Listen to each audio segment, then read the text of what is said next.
Hello, friends, and welcome to Wonderland. I am the self proclaimed priestess of Wonderland, Allison, and what you will find on this channel are all things metaphysical, exploring different things that help make the mundane world magical and get you closer to yourself.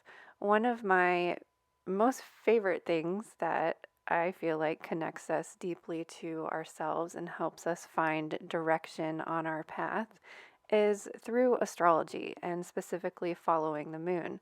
So today we're going to be focusing on the moon energy for today and this week. So we are continuing with our Follow the Moon challenge, which is a 30-day challenge following the moon for an entire moon cycle. Today is day 10, and we have a waxing gibbous Gemini moon. And we're also going to talk about the energy for this week as well as we are leading up to a full moon. Over the weekend, we officially reached a first quarter moon, which means the moon was at least 50% lit. After a first quarter moon, we then transition to a waxing gibbous moon. So waxing means increasing, increasing with light, and gibbous refers to more than half full. The definition of gibbous is when the illuminated part of the moon is greater than a semicircle or a crescent and less than a circle or a full. Hopefully, by this point in the moon cycle, you are feeling more energized and motivated to be more active. We are almost full, so any intentions that you set on the new moon, it should be kind of moving forward, developing, and growing. This week, we have a waxing gibbous moon for the entire week until we get to the full moon on Sunday. So, starting on Monday, it's actually going to be closer to half, just like a little bit more than half full, and then it's going to gradually increase until the full moon on Sunday.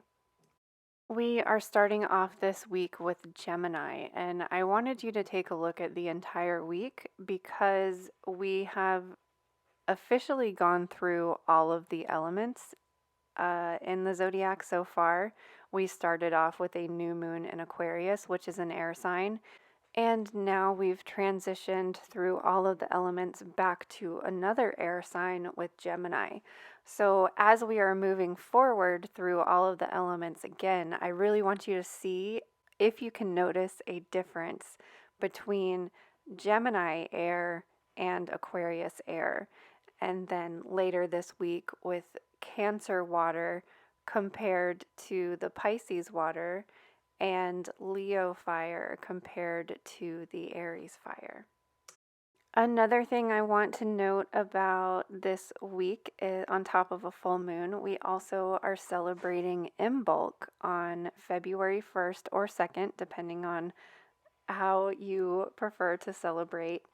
And I just wanted to remind you that we are having our Imbolc crafting and story time, and that's going to be Wednesday, February 1st at 8 p.m. So we're going to be listening to a couple chapters. I think it's 3 chapters in the book Holy Wild by Daniel Dulski. And this is the Book of Earth because Imbolc marks the midpoint between winter and spring. So we're halfway through the winter, we're almost to spring. So winter represents the earth element, and the season of winter is the earth element. So I just want us to really connect to that earth energy before we transition to spring. So bring a craft along with you so that you can listen to the audiobook and color, crochet, knit, collage, paint, whatever it is that you feel inspired to work on, because Saint Bridget, or the goddess Bridget, however you look at it, helps us to kindle that fire within, that spark and that creative inspiration. So bring something to craft along, or you can just simply come and listen to the audiobook. That's going to be happening in our Discord community. So make sure that you are following the Facebook event page or the Facebook group page, because I'll put the Discord link there. So Gemini season is from May 21st to June 20th. This is right at the end of spring and the beginning of summer. So this makes Gemini a mutable sign.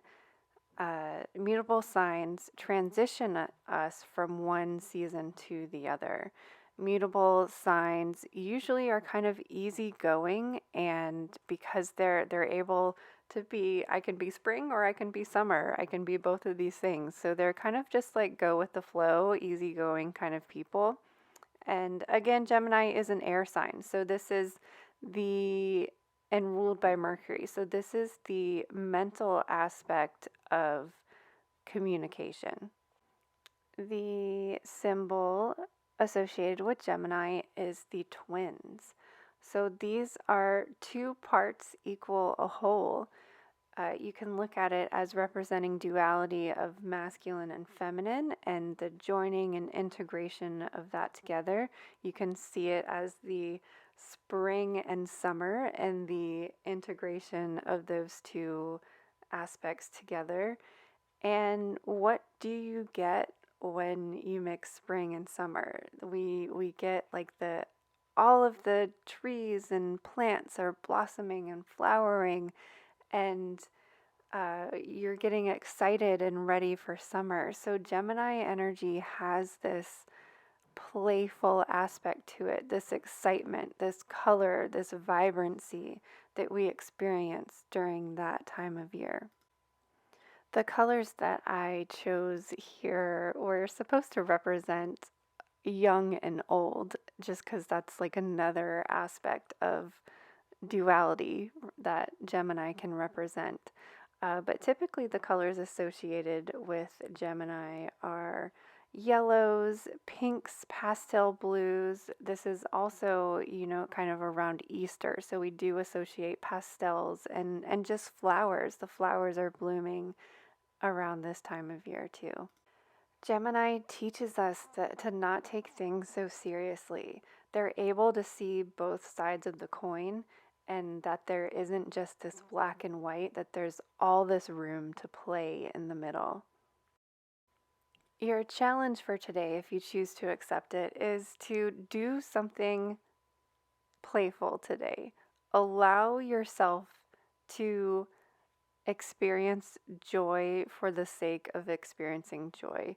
Don't take life so seriously. Do something silly today in honor of this waxing gibbous Gemini moon. Thank you so much for taking time out to play today and following the moon with me. Also, remember to look up at the sky, because we should be able to see the moon in the sky now that the moon is not as close to the sun anymore, or not as close as the sunrise and sunset time. So I would guess around like 8 or 9 p.m. you should be able to see the moon in the sky tonight. So if you're interested in following the moon for more than just this challenge, please check out the links in the description below to purchase your Just a Phase moon planner.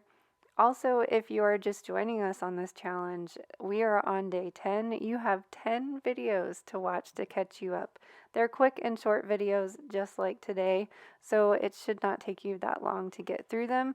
The moon teaches us that we can start and meet ourselves at whatever phase we are in, so you can begin following the moon at any time. Thank you so much for watching. Make sure that you are subscribed and clicking the notification bell so that you will be notified when I upload these daily videos for the rest of the challenge.